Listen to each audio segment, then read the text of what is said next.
Serpent's Eye watches over me. The Serpent's Eye will judge you. Hey, Twilight, what's going on? What are you doing here? You interrupt the will of the Serpent's Eye. Oh, really? Is that what's going on? Yes. And, why's he here? I'll never talk, you cobra creeps! He is an enemy of the Serpent's Eye. Oh, really? Yeah, you get into some crazy stuff, man. I'll just leave it to it. I didn't see anything. Hello and welcome to anyone and everyone who's decided to watch this video. Today, we're looking at some more G.I. Joe Classified with a very interesting 2-pack of the Steel Corps Commander versus the Twilight Guard.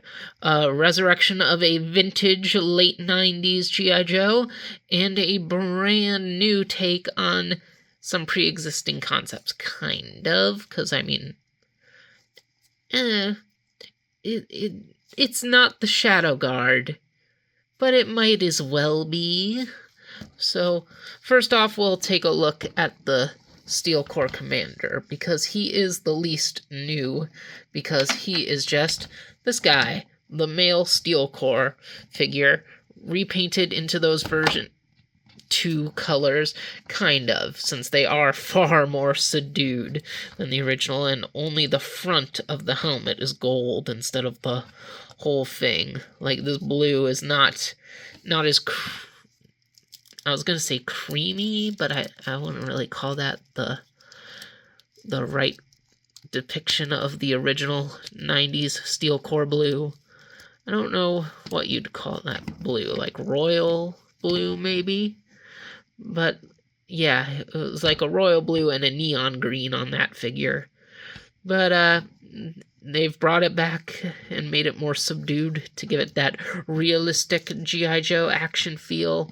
And, of course, as with previous releases of this color scheme, it has been made into the higher rank of the Steel Corps, the leaders of the team, the ones that the version 1s have to listen to.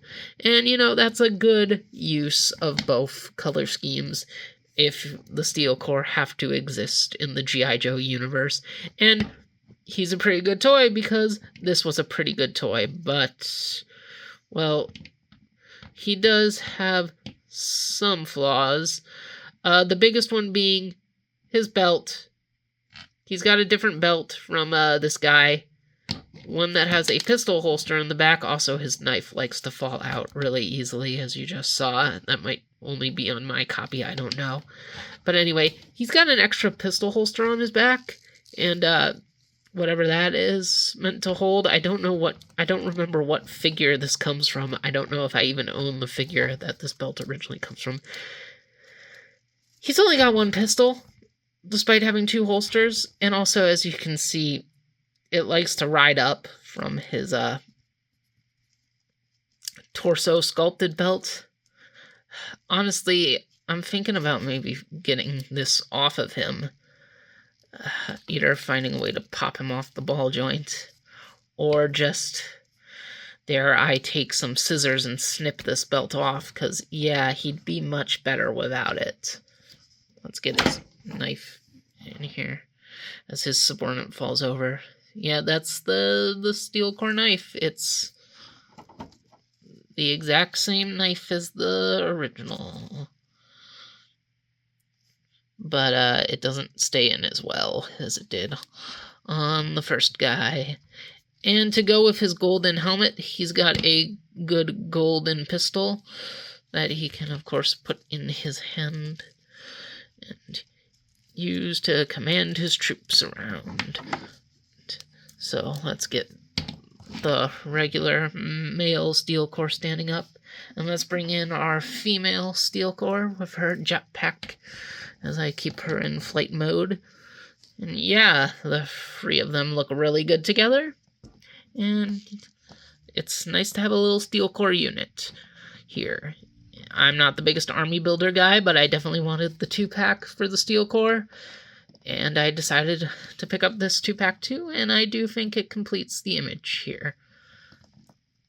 I had just gotta do something about this belt on good old Goldhead over here.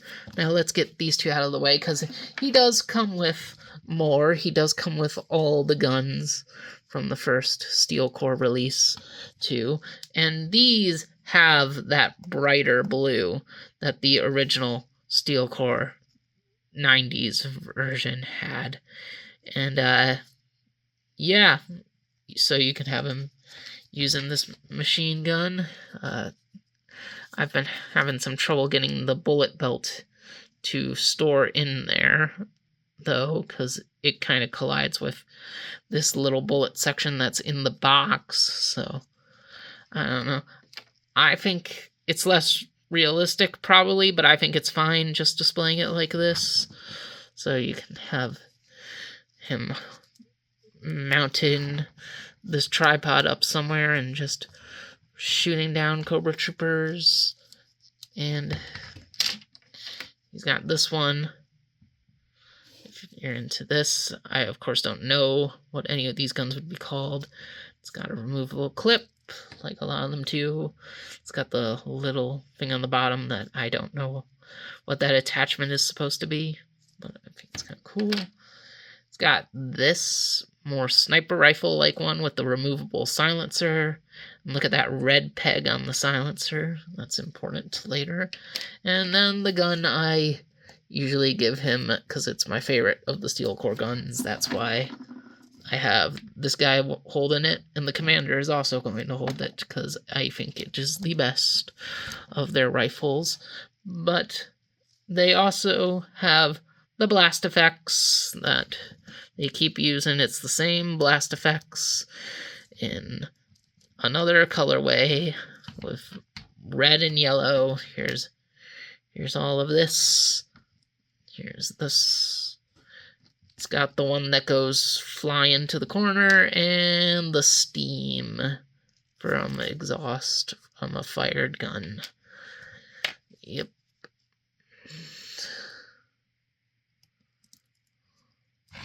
So that's it. It's the same Steel Core we got in that nice 90s homage.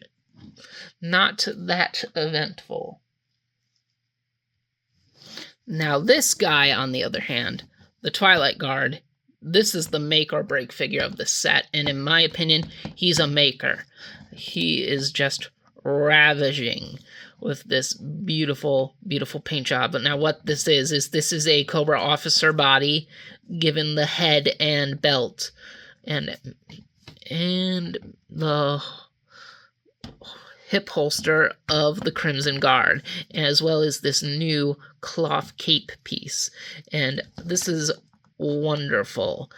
This is a glorious figure, and why do I love this so much, other than the fact that he is the most Star Wars looking G.I. Joe character to ever exist? It's that I kind of have a problem with the Crimson Guard, and it's that they're too regal. Like, I get it, they're supposed to be the elite, awesome troops of Cobra, but, like, they're too regal to be putting out on the battlefield for your playtimes. And they did fix this in the 2000s with the DTC version, where they gave it like a World War I style coat, and, like, it still looked fancy compared to the other troops, but looked like someone that could belong on the battlefield. But they only did that design once and never again. So I like that design way more, but they never do it. And then they also, at that time, did the Shadow Guard, which were just the Crimson Guard, but black instead of red. And they were still very regal, but, I mean, they were just cooler, because they had the sleek black uniforms that were all stealthy, and they could blend into the night, and they felt scary in a way the Crimson Guard never did. And this is just taking what I like about both those figures and putting it into one. It's got the dark, ominous color scheme of the Shadow Guard, but the tactical I belong on a battlefield design of the DTC one, even though this doesn't look like that figure at all. And I just knew I had to get it. I just think he's really great. Now let's get in and look at some of these details. Look at that glossy helmet with the orange visor. Very nice. Got the cloth strap wrapping around his chest. Silver logo. There you can see some of the purple that's on him. Here on the top of the chest, got the gray web gear. The inside of the cape is like an orangey red. He's got more purple inside his arms. He's got this big orange patch, protector pad thing on this arm. He's got the same sculpted patch thing on this arm, but it is unpainted because, you know, there's a big cape in there. There is, of course, the knife that the Crimson Guard came with, because it's the Crimson Guard belt. So that is in here. You can do your stab-ins and whatnots. And of course there is his sword and pistol, again reused from the Crimson Guard. And there's more purple on the saber, on the scabbard, as well as the hilt for the sword. And his pistol, get that out of there and knock the sword off. Nice little silver piece. The only realistic gun this man has. And what do I mean by that is because for some reason, and I kind of appreciate it, they decided for extra weaponry for the Twilight Guard to reuse the pieces from the original Gung-Ho release, where the line was way more sci-fi, which does mean that none of these guns are compatible with the blast effects, because these predate that idea. And these guns, I like them, but they don't work. Like, mostly because, like, the backpack, they're supposed to tab into these whatever, at least they're supposed to store in there, and it's like they kind of do. Like, I can get the shotgun in there, I can kind of get the assault rifle in there, but it's definitely the most loose. Like, it's gonna wobble out at some point. And I still don't know how to get the grenade launcher in. I'm like, it's the only way to have it, like, hook in there like this. And if so, then it looks terrible, and there's just no way it's meant to work like that. And yeah, I'm kind of glad somebody remembered these cool toolings existed in the library and gave them some nice purple sheen. But I feel like they were not the best things to include. Especially because, like, the cape kind of covers the backpack hole.